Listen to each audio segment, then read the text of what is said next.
Bharatiya Janata party के नेतृत्व में एनडीए की सरकार बिहार में बननी चाहिए। बीजेपी के लोग नीतीश जी के चेहरे पर चुनाव लड़े, नहीं तो जीरो पर आउट हो ही जाते। हमें तो लग रहा है कि नीतीश कुमार के साथ कोई साजिश न हो जाए बीच में, हमें ऐसा भी लग रहा है, और नीतीश कुमार के अपनों के द्वारा न साजिश हो। गुरुवार को बीजेपी के दिग्गज नेता अश्विनी चौबे ने जैसे ही नीतीश को किनारे करने का इशारा किया तो बिहार की सियासत में भूचाल आ गया।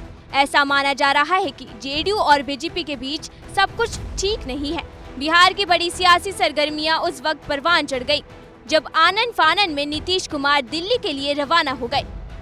यही नहीं, उन्होंने जेडीयू विधायकों समेत पार्टी के तमाम बड़े नेताओं को भी दिल्ली बुला लिया है।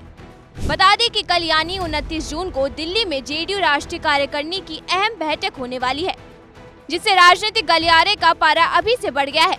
सूत्रों के हवाले से खबर है कि इस बैठक में जेडीयू आने वाले बिहार विधानसभा चुनाव, लोकसभा चुनाव में पार्टी का प्रदर्शन, संगठन विस्तार, संगठन में बदलाव सहित कई मुद्दों पर चर्चा कर सकती है। साथ ही जेडीयू की बैठक में कई बदलाव की घोषणा होने की संभावना भी जताई जा रही है। इस बैठक में जेडीयू सांसद संजय झा को कार्यकारी राष्ट्रीय अध्यक्ष बनाया जा सकता है। हालांकि जेडीयू की राष्ट्रीय कार्यकारिणी की बैठक उस हो रही है जब हाल ही में बीजेपी नेता अश्विनी चौबे ने कहा कि बिहार में बीजेपी के नेतृत्व में एनडीए की सरकार बननी चाहिए, जिसमें चुनाव के बाद मुख्यमंत्री का चेहरा तय होना चाहिए।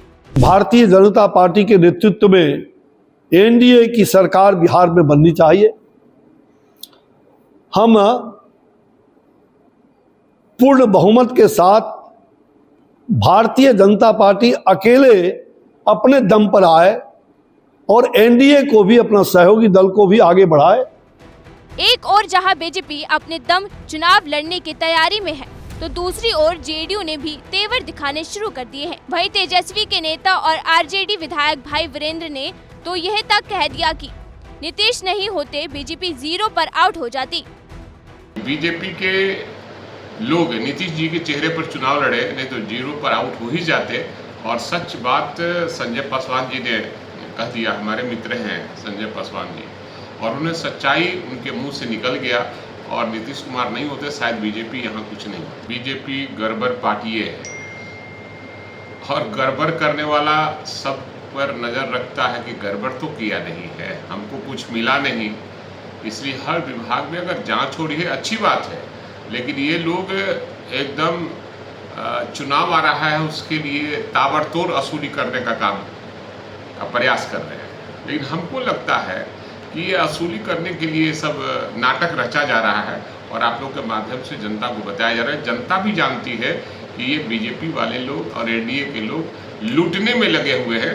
लूट के सिवा इनके पास जनता के हित में काम करने का कुछ नहीं। बीजेपी और जेडीयू में बढ़ते तनाव पर विरोधियों की भी पैनी नजर है, जहां एक और अश्विनी चौबे के इस बयान से लगता है कि बीजेपी अब नीतीश को किनारे करने की तैयारी में है, जिसके बाद विरोधी दलों ने भी सूबे सियासी भूचाल की आशंका जताई है। पूर्णिया से निर्दलीय सांसद पप्पू यादव ने कहा कि लग रहा है कि नीतीश कुमार को उनके अपने ही धोखा न दे दे। भीतर में ये चल रहा है बीजेपी के भीतर कि नीतीश कुमार जी अगले मुख्यमंत्री। अब हमें तो लग रहा है कि नीतीश कुमार के साथ कोई साजिश न हो जाए बीच में, हमें ऐसा भी लग रहा है, और नीतीश कुमार के अपनों के द्वारा न साजिश हो जाए। कुछ लोग ऐसे हैं नीतीश कुमार के जो बीजेपी के पार्ट में ज़्यादा हैं, वो नीतीश कुमार जी के साथ धोखा न कर दे। मुझे इस बात का अंदेशा है। कल देखिएगा, जो बात आज मैं कह रहा हूँ, हो सकता है कल आने वाले 6 महीने 7 महीने के अंदर आपको ये दिख ना जाए। और वैसे भी महाराष्ट्र, हरियाणा और झारखंड के चुनाव के बाद अनस्टेबल गवर्नमेंट होगी, इसको आप लिखिए। बिहार पॉलिटिक्स को लेकर ये बयानबाजी से एक बात तो तय है, बीजेपी और जेडीयू में सब ठीक नहीं है और विपक्ष नीतीश की ओर नजदीकियां बढ़ाने वाला बयान दे रहा है।